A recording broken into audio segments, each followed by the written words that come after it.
The scream that tore through the midnight air sent every living creature within a mile scattering for cover. But Xavier Prescott had learned long ago that the most dangerous sounds weren't always the loudest ones. He had been riding back from a cattle delivery in Denver, his saddlebags heavy with the payment that would keep his small ranch outside Cherry Creek, Colorado, running for another season. The year was 1878, and the summer heat had finally broken into a cool September evening that made traveling by night almost pleasant. Xavier had planned to reach the town by morning, but his horse had thrown a shoe about 2 miles back, forcing him to walk the animal slowly along the dusty road that wound through the foothills. That was when he heard it. Not the scream, but something quieter, more broken. Sobbing. The kind that came from somewhere so deep inside a person that it seemed to tear them apart from the inside out.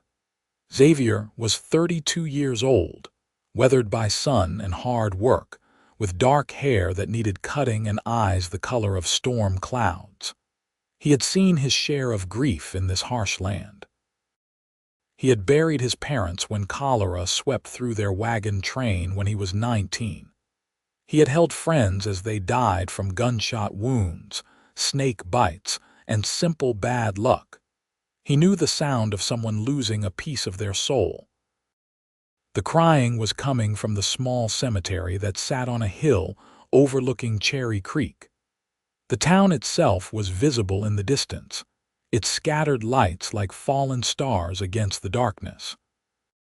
The cemetery had been there since the first settlers arrived in the area back in the 1850s, and it had grown considerably over the years.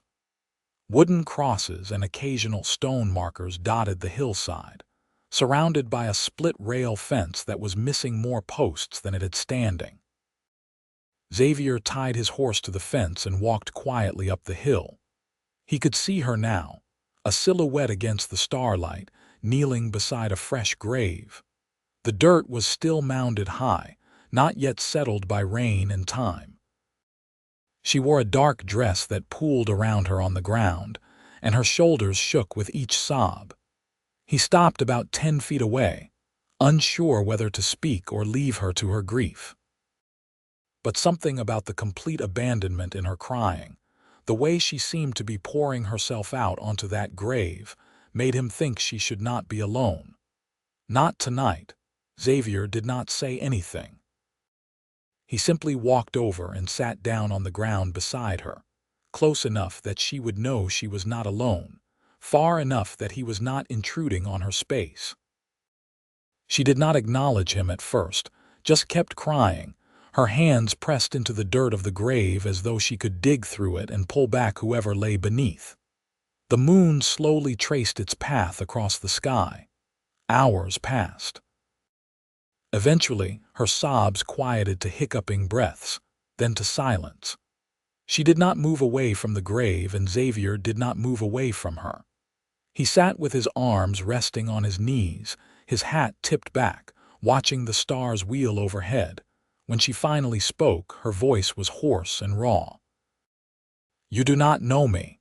"No, madam," Xavier agreed quietly. "Then why are you here? Seemed like you might need someone to sit with." She turned to look at him then, and even in the darkness, he could see that her face was beautiful despite being swollen from crying. She had delicate features and long, dark hair that had come loose from its pins to fall around her shoulders. Her eyes, even reddened with grief, were striking. She looked to be in her middle 20s, perhaps 5 or 6 years younger than him. "I do not need anything from anyone anymore," she said, but there was no conviction in the words. "Fair enough," Xavier said, "but I will sit here anyway if it is all the same to you." She studied him for a long moment, then turned back to the grave. "It is my husband, was my husband, Thomas." Xavier said nothing, just nodded. "He was thrown from his horse 3 days ago, broke his neck.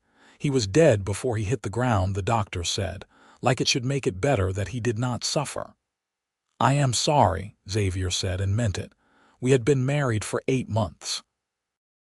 Her voice broke on the last word. 8 months. We were supposed to have a lifetime. The night stretched on. She told him about Thomas, about how they had met in St. Louis when he had come to her father's mercantile to buy supplies for the journey west. How he had courted her with quiet determination. How he had promised her a new life in Colorado where they could build something together. How her parents had disapproved because Thomas had no money, no prospects, just dreams and determination. How she had married him anyway and followed him to Cherry Creek, where he had taken a job as a ranch hand while saving money to buy their own land.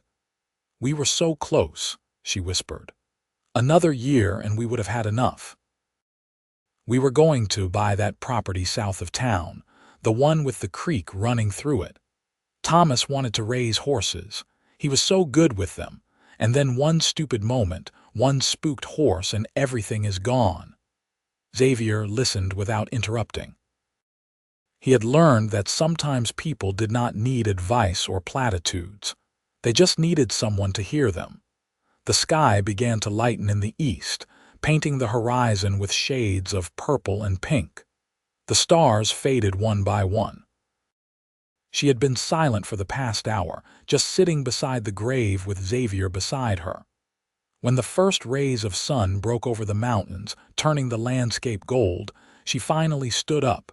"Thank you," she said simply. Xavier stood as well, brushing dirt from his pants. "You are welcome." "I am Natalie Parker," she said, extending her hand. He shook it gently. "Xavier Prescott. I should get back to town.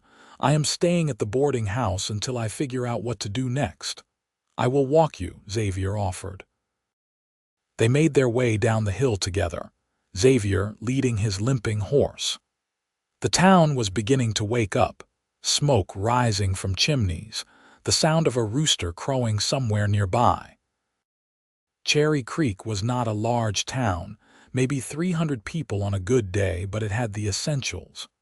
A general store, a saloon, a church, a doctor's office, a boarding house, and a scattering of other businesses along its main street. The boarding house was a 2-story structure painted white, with a wide porch and flower boxes in the windows that were lovingly tended by the owner, Mrs. Catherine Wells. She was a widow herself, a practical woman in her 50s who ran a respectable establishment and did not tolerate nonsense. Natalie paused at the steps. "Will you be in town long, Mr. Prescott?" "I have a ranch about 5 miles out," Xavier said, "but I come into town regularly for supplies." She nodded, something uncertain in her expression. "Perhaps I will see you again." "Perhaps you will, Mrs. Parker." He watched her go inside, then led his horse to the blacksmith shop to get him reshod. Ben Carter, the blacksmith, was already at work, his forge glowing hot. He was a massive man with arms like tree trunks and a surprisingly gentle way with animals. "Xavier," Ben greeted him. "Horse throw a shoe." "About 2 miles back. Can you fix him up?" "Sure thing. Give me about an hour." Xavier left the horse and walked to the general store. It was run by Harold and Judith Mitchell, a couple who had moved from Pennsylvania 10 years ago and never looked back. Judith was behind the counter, sorting through a shipment of fabric. "Morning, Xavier," she said with a smile. "Heard you made that delivery to Denver. Everything goes smoothly, smooth enough. Need to pick up some supplies when I get my horse back." "Of course. Coffee is fresh if you want a cup." Xavier poured himself a cup from the pot that Judith always kept on the stove and sat down on one of the chairs near the window. From here, he could see most of the main street. He found his eyes drifting to the boarding house, wondering about Natalie Parker. He knew what it was like to lose everything. After his parents died, he had spent years drifting, working odd jobs, never settling anywhere. It was only 5 years ago that he had saved enough to buy his small ranch, and even that had been a struggle. The land was not prime, and the house was barely more than a shack, but it was his. He ran a few dozen head of cattle and broke horses on the side. making just enough to get by. A widow with no money and no prospects would have a hard time in a place like Cherry Creek. There were not many options for women alone. She could try to find work, maybe as a seamstress or a cook, but those positions were scarce. More likely, she would end up having to marry again out of necessity rather than choice, or return to wherever she came from if she had family to take her in. Xavier finished his coffee and went to check on his horse. Ben had him ready to go, freshly shod and looking content. Xavier paid him and loaded up his supplies from the general store, then headed back to his ranch. The next week passed in the usual routine. Xavier mended fences, checked on his cattle, worked with a young mare he was training. But his thoughts kept drifting back to the woman at the graveyard, to the raw grief in her voice, to the way she had thanked him for simply sitting with her. He found himself riding into town more often than usual, always finding some excuse. He needed more nails. He wanted to check on a harness he had ordered. He should stop by the saloon for a drink. Each time, he found his eyes searching the street for her, though he never saw her. It was 2 weeks after that night in the cemetery when he finally encountered her again. He was coming out of the general store, arms full of supplies, when she nearly walked into him. "Oh, excuse me," she said, then looked up and recognition flashed across her face. "Mr. Prescott, Mrs. Parker," he said, stepping back. "Good to see you." She looked different than she had that night. Her hair was neatly pinned up, and though she still wore black, it was a practical day dress rather than morning clothes. Her eyes were no longer swollen, though there was a lingering sadness in them that he suspected would be there for a long time. "I wanted to thank you again," she said. "For that night, I do not think I was in my right mind and you did not have to stay with me." "It was no trouble," Xavier said. Still, it meant something to not be alone. They stood there on the wooden sidewalk, neither quite knowing what to say next. Finally, Natalie spoke again. "I have been looking for work. Mrs. Wells needs help at the boarding house, so I have been cleaning rooms and helping with meals." "It is not much, but it is something." "That is good," Xavier said. "Mrs. Wells is a fair woman. She will treat you right." "Yes, she has been very kind." Natalie hesitated, then added, "She speaks highly of you, says you are one of the most honest men in the territory." Xavier felt his neck grow warm. "Mrs. Wells is generous with her compliments." "I do not think so. I think she is a good judge of character." Someone called Natalie's name from down the street. It was Mrs. Wells herself, waving from the boarding house porch. "I should go," Natalie said. "But thank you again, Mr. Prescott, for everything." "You are welcome, Mrs. Parker." He watched her walk away, noticed the straightness of her spine despite the grief she carried. She was a strong woman, he realized. The kind who would survive whatever life threw at her, even when it seemed unbearable. Xavier rode back to his ranch, but found himself unable to focus on work. He kept thinking about Natalie Parker, about the way her eyes had softened when she thanked him, about the quiet strength in her voice. He told himself he was being foolish. She had just lost her husband. The last thing she needed was some cowboy developing feelings for her, but feelings, he was learning, did not much care what was appropriate or sensible. The weeks turned into a month, then 2. Xavier made a point of going into town every Saturday to pick up supplies and hear the local news. More often than not, he would see Natalie. Sometimes they would exchange just a few words. Other times, if she had a free moment, they would talk longer. He learned that she was 26 years old, that she had grown up in St. Louis as the daughter of a successful merchant, that she had 2 younger sisters and an older brother. She had been educated, unusual for a woman of that era, because her mother had believed that girls deserved the same opportunities as boys. She could read and write fluently, spoke a little French, and had a head for numbers. "Thomas used to joke that I was smarter than him," she said one day. They were sitting on a bench outside the general store, watching the town go about its business. It was late October now, and the aspens had turned gold in the mountains.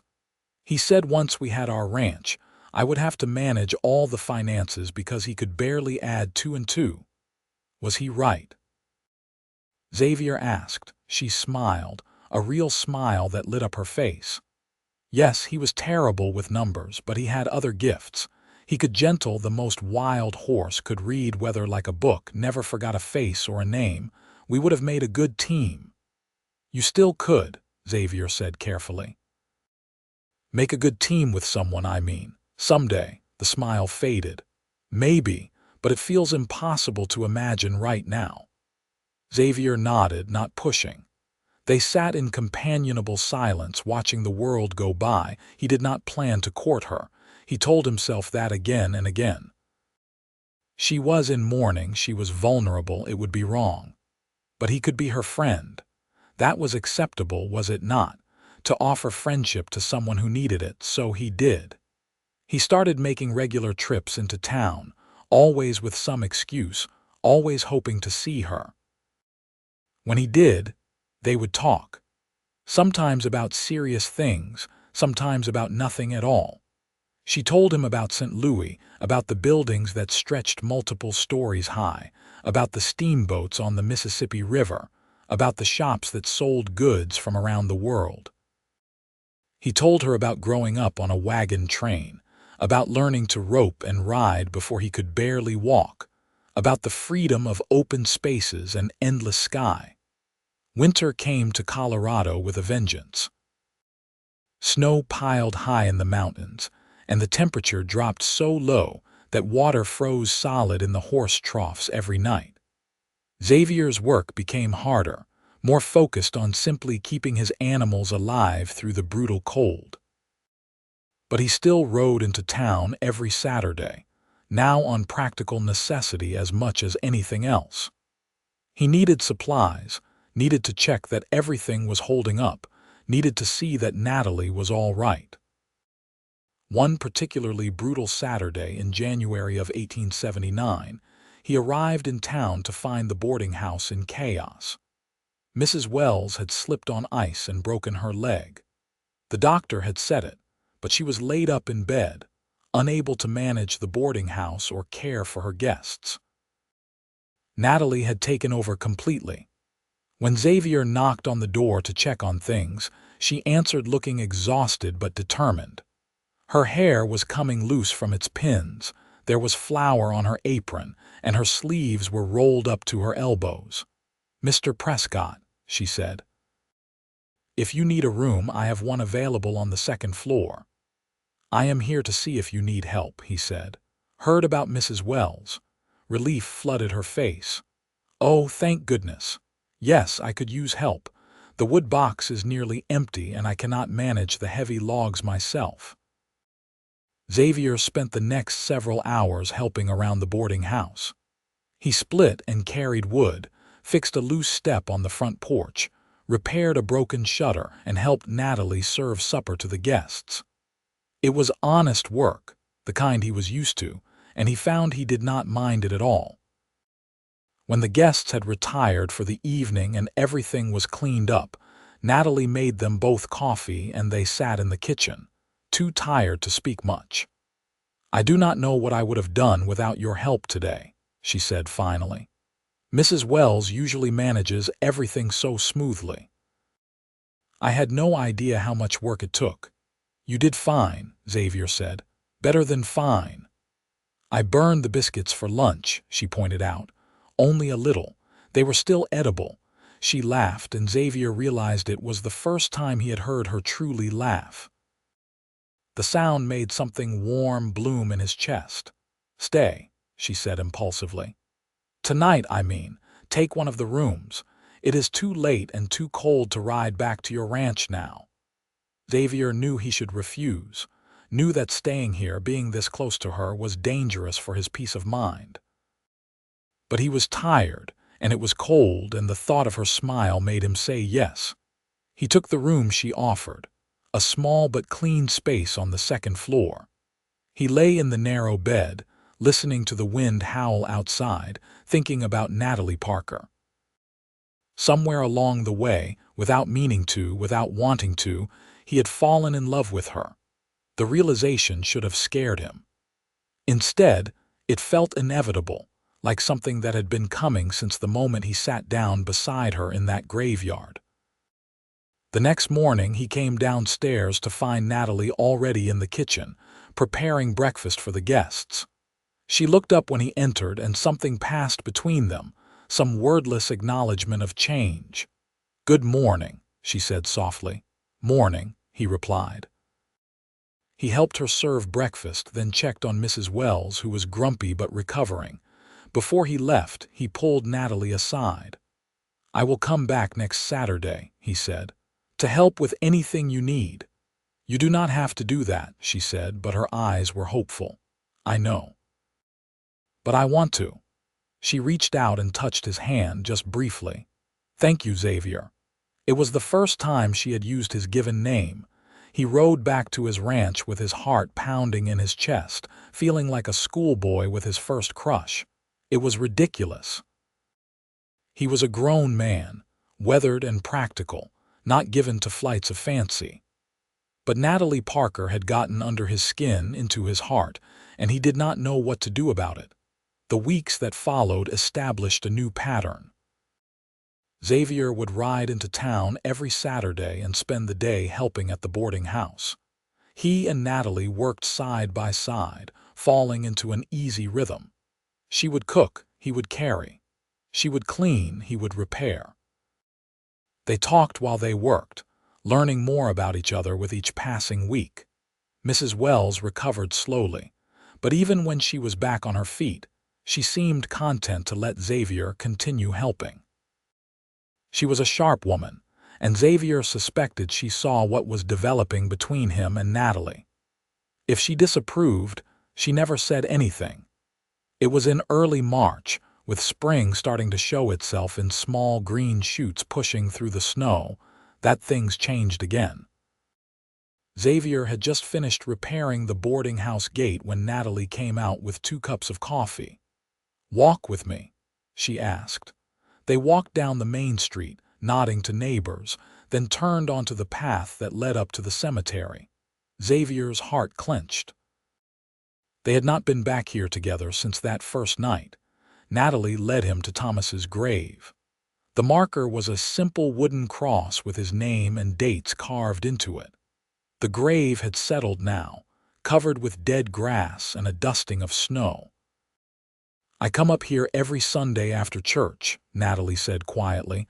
"I talk to him, tell him about my week, about the people I have met." She paused, then added, "I tell him about you." Xavier said nothing, just waited. "It has been 6 months since he died," she continued. 6 months since the worst day of my life. And I will always love him. He was my first love, my husband, and I will carry him in my heart forever." "I understand," Xavier said, though the words felt like stones in his chest. "But he is gone, and I am still here." She turned to look at Xavier, her eyes bright with unshed tears. "I am still here, and I need to decide what that means. Whether I am going to spend the rest of my life mourning what I lost, or whether I am going to try to build something new." Xavier's heart was pounding so hard he thought she must be able to hear it. "What do you want to build?" "I do not know yet," she said honestly.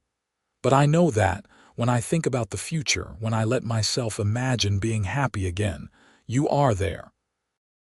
He took her hand, rough and work-worn against her smaller, softer one. "Natalie, I have to tell you something. I have been in love with you for months now, since long before it was appropriate, since before I had any right to feel that way. And if you need more time, if you need years, I will wait. But I need you to know that I am here and I am not going anywhere." Tears spilled down her cheeks, but she was smiling. "I do not want you to go anywhere. I want you to stay. I want to see where this goes, where we go." Xavier pulled her into his arms and she came willingly, pressing her face against his chest. They stood there in the cemetery, holding each other as the spring wind blew around them, and it felt like a beginning. They took it slowly, mindful of propriety and of Natalie's grief. Xavier continued his Saturday visits, but now there was an acknowledged courtship happening. He would bring her small gifts, wildflowers when they bloomed, a book he thought she would like, a ribbon for her hair.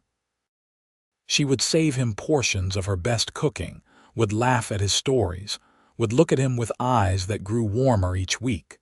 The town, of course, noticed. In a place as small as Cherry Creek, very little happened without everyone knowing about it. There was some gossip, some talk about whether it was too soon, whether it was proper. But most people were kind. They had known Thomas, had liked him, but they also knew that life went on.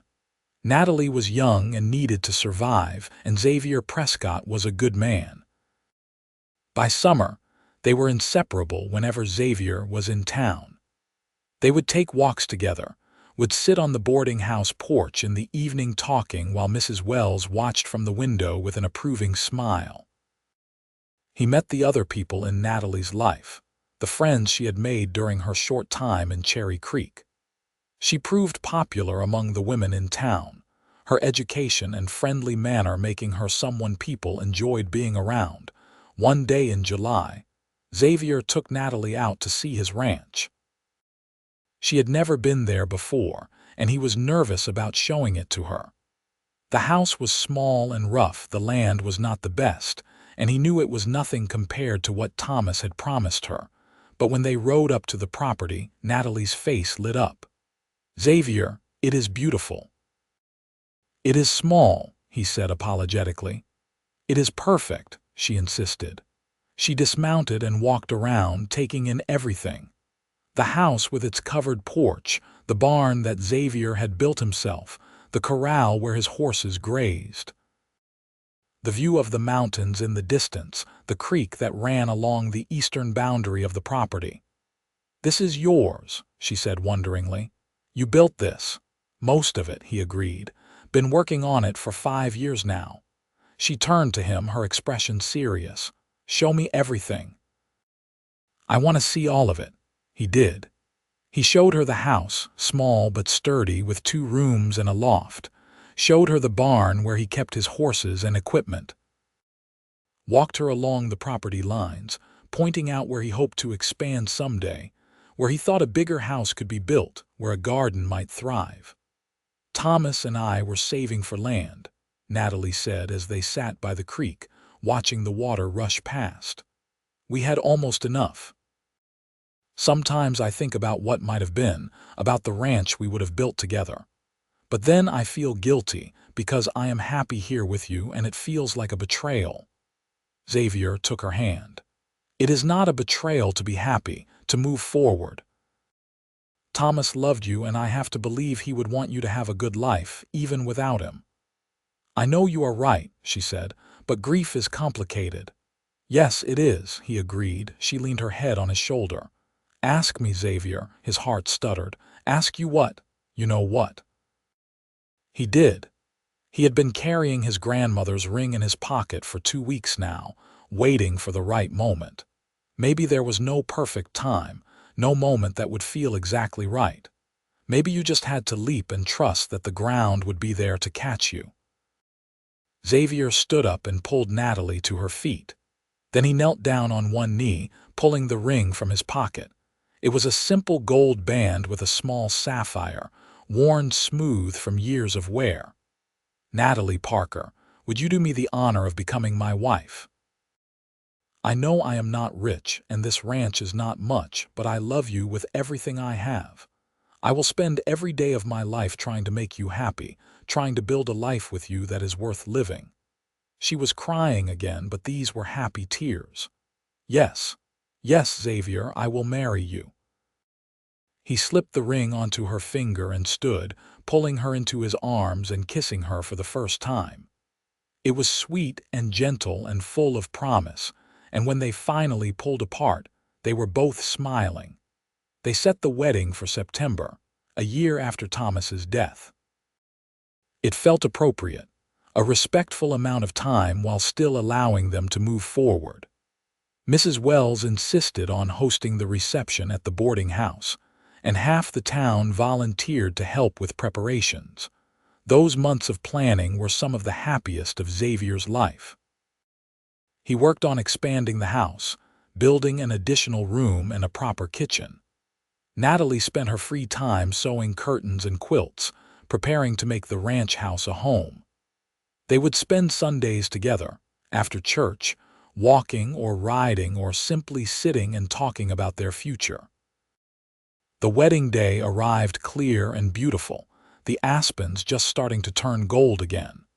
They were married in the small church in Cherry Creek, with seemingly the entire town in attendance.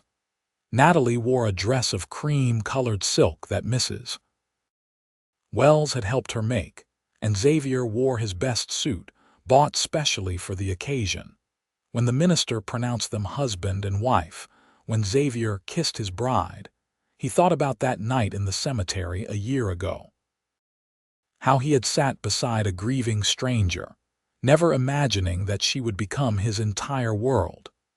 How the worst night of her life had led, eventually, to this moment of joy. The reception was loud and cheerful, with food and dancing and toasts to the happy couple.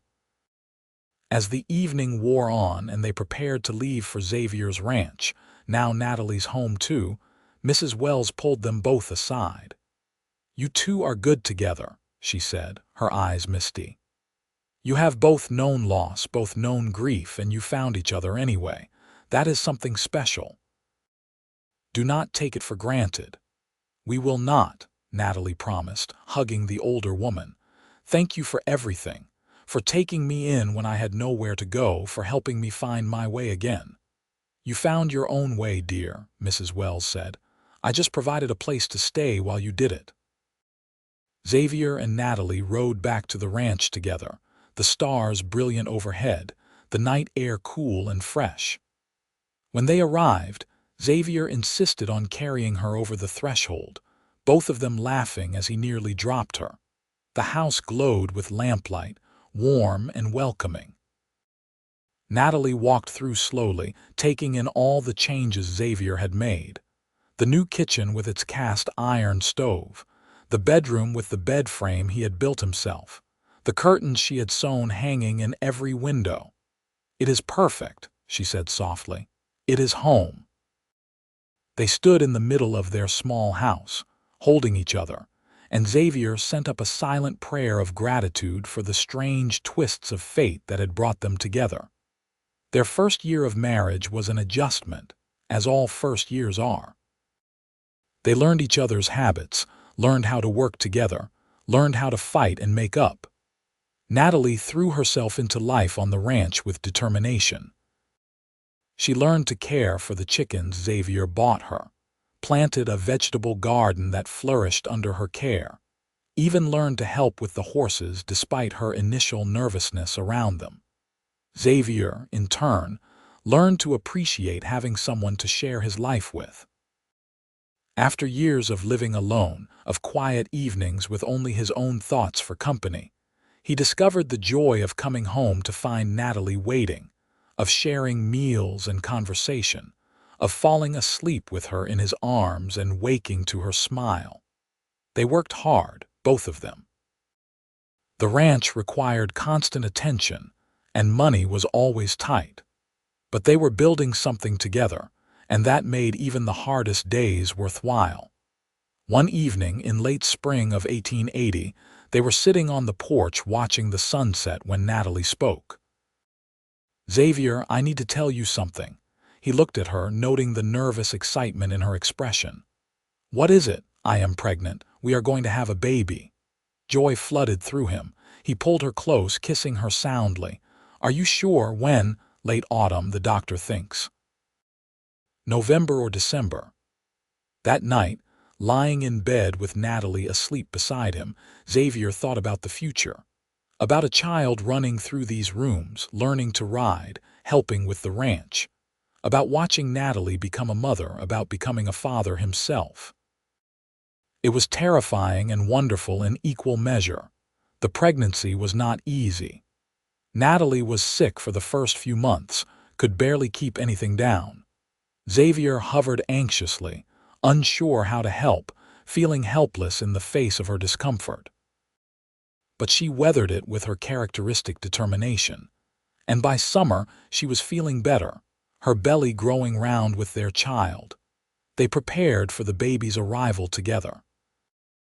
Xavier built a cradle, using wood from an old oak tree on the property and sanding it until it was smooth as silk. Natalie sewed tiny gowns and blankets, her face soft with anticipation.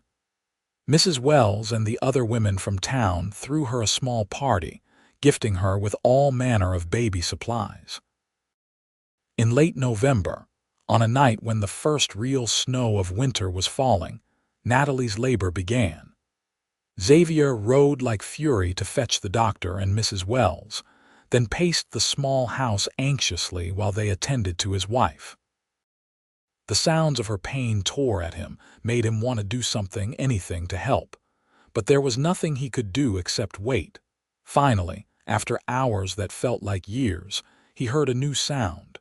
A baby crying, strong and healthy. Mrs. Wells opened the bedroom door, her face tired but smiling. "You have a son, Xavier, a beautiful, healthy son." He went in to find Natalie propped up in bed, exhausted but radiant, holding a small bundle wrapped in blankets. She looked up at him with tears in her eyes. "Look at him," she whispered. "Look at what we made." Xavier sat on the edge of the bed and looked down at his son. The baby had a red, wrinkled face, a shock of dark hair, and tiny fists that waved in the air. He was the most beautiful thing Xavier had ever seen. "What should we name him?" Natalie asked. They had discussed names but never quite settled on one. Now, looking at his son, Xavier thought about all the people who had brought them to this moment. His parents, long dead but never forgotten. Thomas, whose death had inadvertently brought Xavier and Natalie together. What about James? He suggested. James Thomas Prescott. Natalie's eyes filled with fresh tears. "After Thomas, he was your husband. He was important to you. I want our son to carry that, to know that love is not diminished by acknowledging what came before." She reached up and cupped his face. "I love you so much.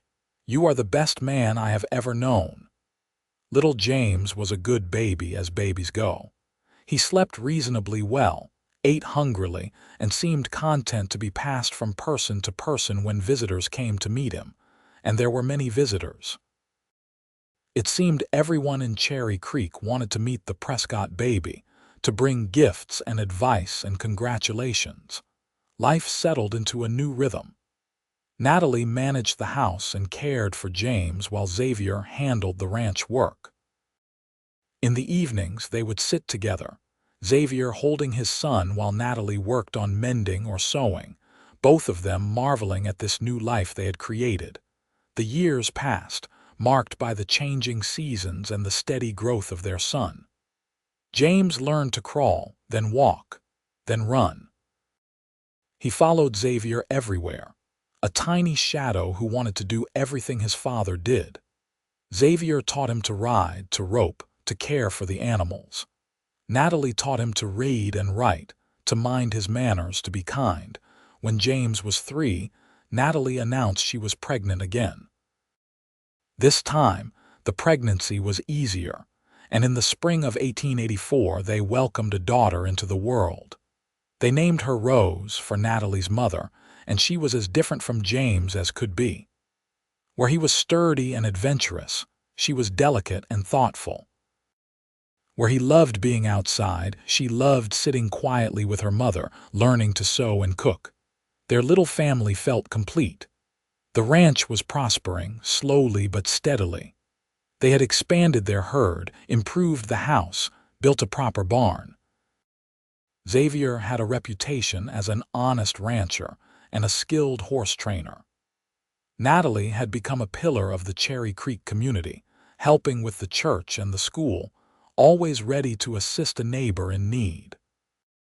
One Sunday, When James was 7 and Rose was 4, they went as a family to visit Thomas's grave. They did this every year on the anniversary of his death, Natalie's way of honoring what had been while celebrating what was. James, who was old enough now to understand, stood solemnly beside the grave while Natalie placed fresh flowers there. "Mama, tell me about Thomas again," he said. Natalie knelt beside her son. "Thomas was my first husband. He was brave and kind and loved me very much. He would have loved you too if he had lived to meet you. But then you would not have married Papa," James pointed out with the simple logic of childhood.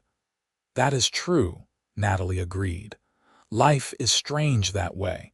We do not know what would have happened if things had been different. All we can do is cherish what we have now." Xavier put his hand on her shoulder, and she leaned into him. Rose, not entirely understanding but feeling the solemnity of the moment, picked a wildflower and placed it on the grave. As they walked back down the hill toward town, James running ahead and Rose demanding to be carried, Xavier thought about how far they had come. From that night in the cemetery to this moment, from grief and loneliness to love and family. Life was indeed strange, full of unexpected turns and inexplicable grace. The years continued to roll by, each one bringing its own joys and challenges. There were hard winters that killed livestock, dry summers that withered crops, illnesses that swept through the town. But there were also births and weddings, good harvests and successful cattle drives, moments of pure joy that made all the struggles worthwhile. James grew into a responsible young man, taking on more and more of the ranch work. Rose, sweet-natured and kind, became her mother's right hand, managing the household with quiet efficiency. When she was 16, she started teaching at the Cherry Creek School, winning the respect and affection of her students and their parents.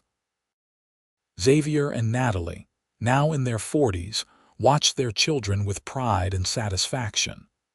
Their hair was graying, their bodies marked by years of hard work, but their love had only deepened with time. They still took walks together in the evenings, still talked about everything and nothing, still reached for each other in the night.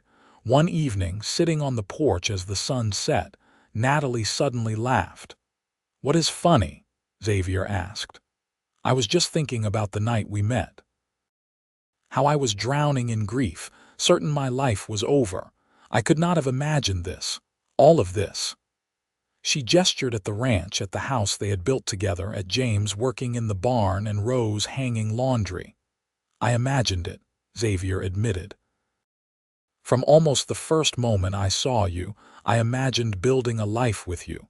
It seemed impossible then, but I could not stop imagining it. You sat with me all night," she said softly. "You did not know me, had no reason to care, but you sat with me anyway. Why did you do that?" He considered the question. "Because you needed someone, and because even then, though I did not know it yet, my heart recognized you." She took his hand, their fingers intertwining with the ease of long practice. "I am glad you stayed. I am glad for all of it, even the hard parts. This life we have built together, it is more than I ever hoped for." "Me too," Xavier said. James eventually married a girl from a neighboring ranch, a practical young woman named Sarah who loved the land as much as he did. They built a small house on the far edge of Xavier's property, and James took over more and more of the day-to-day ranch operations. He and Sarah had 3 children in quick succession, filling the ranch with the sound of young laughter again.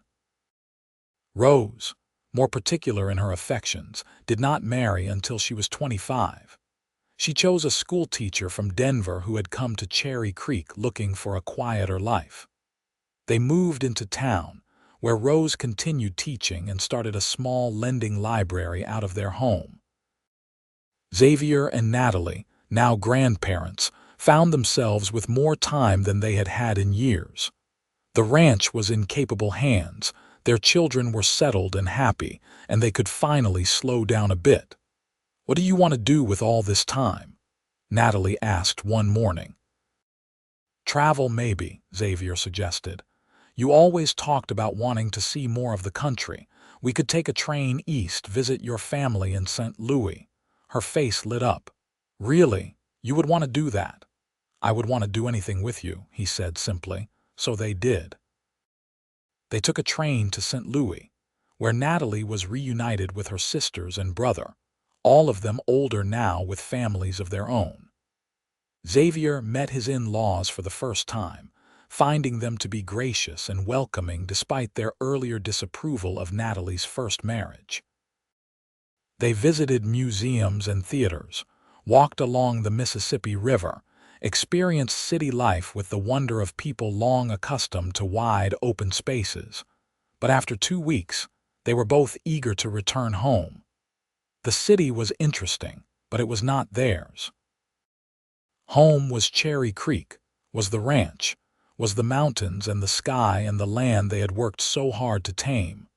More years passed, sliding by with increasing speed.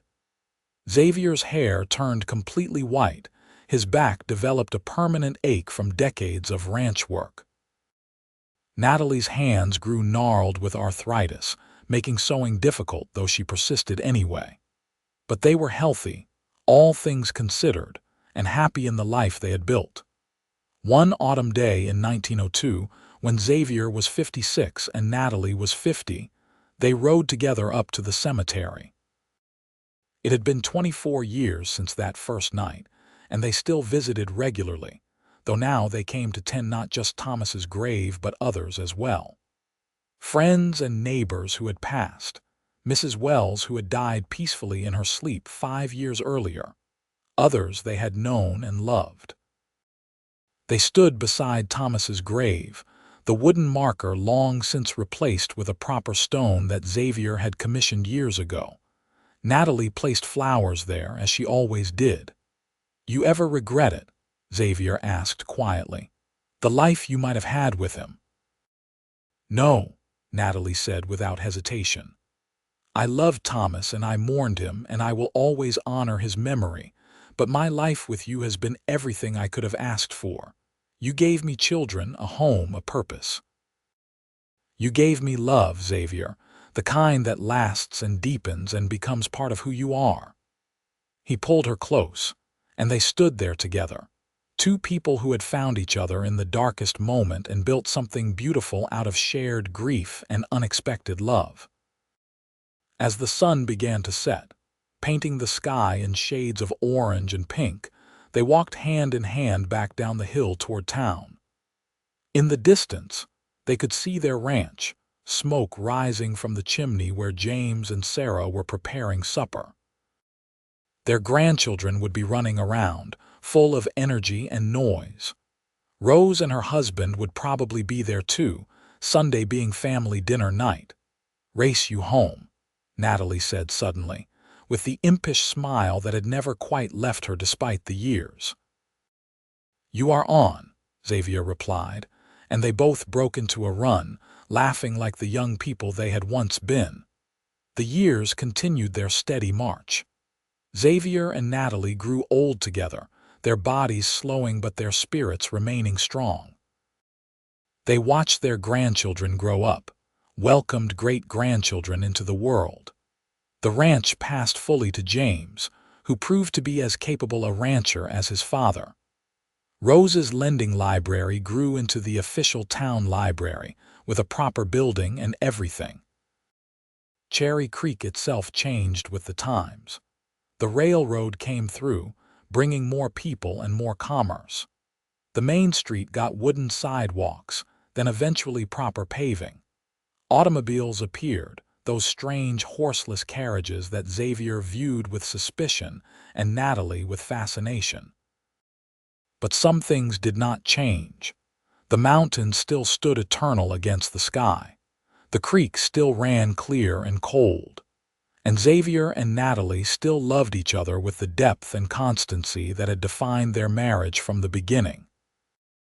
On a crisp autumn evening in 1915, Xavier and Natalie sat together on the porch of the house they had shared for 36 years. Xavier was 69 now, Natalie 63. Their children and grandchildren had just left after Sunday dinner, and the house was quiet again. "Do you remember the night we met?" Natalie asked, though of course he did. They had told the story countless times over the years, to their children and grandchildren, to curious friends, to anyone who asked how they had found each other. "Every detail," Xavier said. "You were crying over Thomas's grave. I sat down beside you. We stayed there until sunrise. You changed my life that night," she said. "You sat with me in my grief, and then you stayed with me as I learned to live again. Everything good in my life came from that moment." "It came from you," Xavier corrected gently. "From your strength, your courage, your willingness to risk your heart again. I just had the good fortune to be there." She leaned her head on his shoulder, and they watched the sun set over the mountains, watched the stars begin to appear in the darkening sky. Somewhere in the distance, a coyote howled. The horses nickered softly in the barn. The world turned on as it always had, as it always would. "I love you, Xavier Prescott," Natalie said softly. "I have loved you for 37 years, and I will love you for whatever time we have left." "I love you too, Natalie Prescott," he replied. "You are the best thing that ever happened to me." They sat together as darkness fell, two people who had found each other in the unlikeliest of circumstances and built a love that had lasted a lifetime. In the distance, they could see the lights of Cherry Creek twinkling like earthbound stars. This was their home, their life, their legacy. And it was enough, more than enough. It was everything. Xavier lived to be 75, passing peacefully in his sleep in the winter of 1921. Natalie held his hand as he took his last breath, whispering that she loved him, that she would see him again someday. She mourned him deeply, as she had mourned Thomas all those years ago, but this time she was surrounded by children and grandchildren and great-grandchildren, all of them bearing the legacy of the love that Xavier and Natalie had shared. She lived another 8 years, dying at the age of 71 in the spring of 1929. Her children buried her next to Xavier on the ranch they had built together, in a spot with a view of the mountains they had both loved. Near them, they placed a marker for Thomas, moved from the town cemetery so that all three of them could rest together, a testament to the complicated beauty of love and loss and second chances. The ranch stayed in the family, passed down through generations. The house was eventually expanded and modernized, but the original 2 rooms that Xavier had built remained, preserved as a reminder of where it all began. The story of how Xavier and Natalie met became family legend, told and retold to each new generation. And sometimes, on quiet autumn evenings when the light falls just right, people say you can see 2 figures sitting on the porch of the old ranch house, watching the sunset together. 2 people who found each other in the darkness and held on tight, who built something lasting out of grief and hope, who proved that love, real love, can bloom even in the most unexpected places. Their story became a touchstone for their descendants, a reminder that life offers second chances, that grief does not have to be the end of the story, that sitting with someone in their darkest moment can be the beginning of something beautiful. James would tell his grandchildren about the night his parents met, about how his father had sat with his mother until sunrise. Rose would tell her students about the power of compassion, of showing up for someone even when you have nothing to offer but your presence. The little cemetery on the hill overlooking Cherry Creek continued to grow over the years, filling with the graves of people who had built this town, who had loved and lost and persevered. But Thomas's original grave remained, tended now by Xavier and Natalie's descendants, never forgotten even as new stories were written in the end. The story of Xavier and Natalie Prescott was a simple one. A cowboy saw a woman crying over a grave and sat beside her in silence until sunrise.